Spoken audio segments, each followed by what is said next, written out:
സുഹൃത്തുക്കളെ നമസ്കാരം. നമ്മുടെ വിദ്യാഭ്യാസ മന്ത്രി ശിവൻകുട്ടിയുടെ കാര്യം പറഞ്ഞു കഴിഞ്ഞാൽ പുള്ളി ആളൊരു ശുദ്ധനാണ്.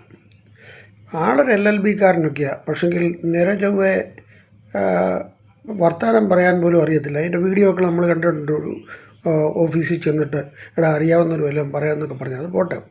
അത് കഴിഞ്ഞിട്ട് ഇന്നലെ രാവിലെ അദ്ദേഹം രാഹുൽ മാങ്കൂട്ടവുമായിട്ടൊരു വേദി പങ്കിട്ടിട്ട് അതിനെപ്പറ്റി രാവിലെ പത്രപ്രവർത്തകർ ചോദിച്ചപ്പോൾ അദ്ദേഹം പറഞ്ഞു, അദ്ദേഹം ഒരു ജനപ്രതിനിധിയാണ്, അയാളെ ചവിട്ടിത്താഴ്ത്തുന്ന പരിപാടിയൊന്നും ഞങ്ങളുടെ പാർട്ടിക്കില്ല, ഞങ്ങളുടെ പ്രസ്ഥാനത്തിനില്ല, അയാളുടെ പേരിൽ കേസുമില്ല, അതൊക്കെ അന്വേഷണം നടന്നുകൊണ്ടിരിക്കുന്നേ ഉള്ളൂ എന്നൊക്കെ പറഞ്ഞു. ഇത് കോൺഗ്രസിൻ്റെ പാഠമായിരിക്കേണ്ടതാണ്, പ്രത്യേകിച്ച് സതീഷിന്. അതോടെ ഇനി ഇടയ്ക്ക് പറയുക. അപ്പോൾ അങ്ങനെയുള്ള ആ ശിവൻകുട്ടി മന്ത്രി, അപ്പോൾ അദ്ദേഹം വൈകിട്ടായപ്പോഴത്തേന് ഇത് തിരുത്തി. കാര്യം പുള്ളിക്ക് മേളിൽ നിന്ന് ഓർഡർ കിട്ടിക്കാണും. നീ എന്തോന്നാ പറഞ്ഞേ, ഗോവിന്ദൻ മാസ്റ്റർക്ക് പുള്ളിയോട് ചോദിക്കാനുള്ള ധൈര്യം ഒന്നുമില്ലെന്നാണ് എനിക്ക് തോന്നുന്നത്.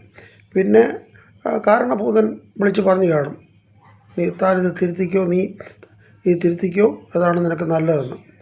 അങ്ങനെ ശിവൻകുട്ടി വൈകിട്ടായപ്പോഴത്തേന് പ്ലേറ്റ് മാറ്റി. പുള്ളിക്ക് ഒരു സ്ഥിരമായിട്ടൊരു ഒരിടത്ത് നിൽക്കുന്ന ഒരു പാർട്ടിയിലൊക്കെ സ്വന്തമായിട്ടൊരു ബുദ്ധിയോ ഒരു തീരുമാനമോ ശിവൻകുട്ടിക്കില്ല. അത് നമ്മുടെ PM-ശ്രീ പദ്ധതി തന്നെ നമ്മൾ കണ്ട, ഇവിടെ ഈ നടപ്പാക്കത്തില്ല എന്നൊക്കെ പറഞ്ഞ് ഭയങ്കര പണ്ട് എന്താ പറഞ്ഞ് നിയമസഭയിൽ മേശപ്പുറത്ത് കയറി അണ്ടർവെയറൊക്കെ കാണിച്ച് നിൽക്കുന്ന പോലെ തന്നെ വലിയ അണ്ടർവെയറൊന്നും കാണിച്ചില്ലെന്നേ ഉള്ളൂ, പറഞ്ഞ് ഇതിവിടെ ഒരിക്കലും നടപ്പാക്കത്തില്ല എന്നൊക്കെ പറഞ്ഞ പുള്ളി പോലും അറിയാതെ PM-ശ്രീയുടെ പദ്ധതിയിൽ ഒപ്പിടാനായിട്ട് പിണറായി വിജയൻ ഒരാളെ അയച്ചു. ഒരാളെന്ന് പറഞ്ഞാൽ ചില്ലറയൊന്നുമല്ല, IAS-കാരിയെ അയച്ചു. ഒപ്പിട്ട് വന്നു കഴിഞ്ഞപ്പോഴാണ് ശിവൻകുട്ടി തന്നെ അറിയുന്നത്. പിന്നെ പുള്ളിക്കത് മാറ്റി പറയാനൊക്കുമോ? രാജാവ് പറഞ്ഞു കഴിഞ്ഞാൽ പുള്ളിക്ക് മാറ്റി പറയാനൊക്കുമോ? അപ്പോൾ പുള്ളി അതിനെ തീർച്ചയായിട്ടും ന്യായീകരിച്ചുകൊണ്ട് പിന്നെ സംസാരിച്ചു. അപ്പോൾ എന്ന് പറഞ്ഞ പോലെയാണ് പുള്ളിക്കാരന് ഉള്ള ചില കാര്യങ്ങൾ അങ്ങ് കുട്ടിയല്ലേ അങ്ങ് പറഞ്ഞു കഴിയുമ്പോഴാണ് മറ്റൊരു കണ്ണുരുട്ടും. അത് പുള്ളിക്ക് തിരുത്തി പറയേണ്ടി വരും. ഇതൊക്കെയാണ് നമ്മുടെ ശിവൻകുട്ടി മന്ത്രിയുടെ ചില കാര്യങ്ങളൊക്കെ. എന്താ ചെയ്യാനോ, ഇതൊക്കെ നമ്മുടെ മന്ത്രിയായത് വിദ്യാഭ്യാസ മന്ത്രി.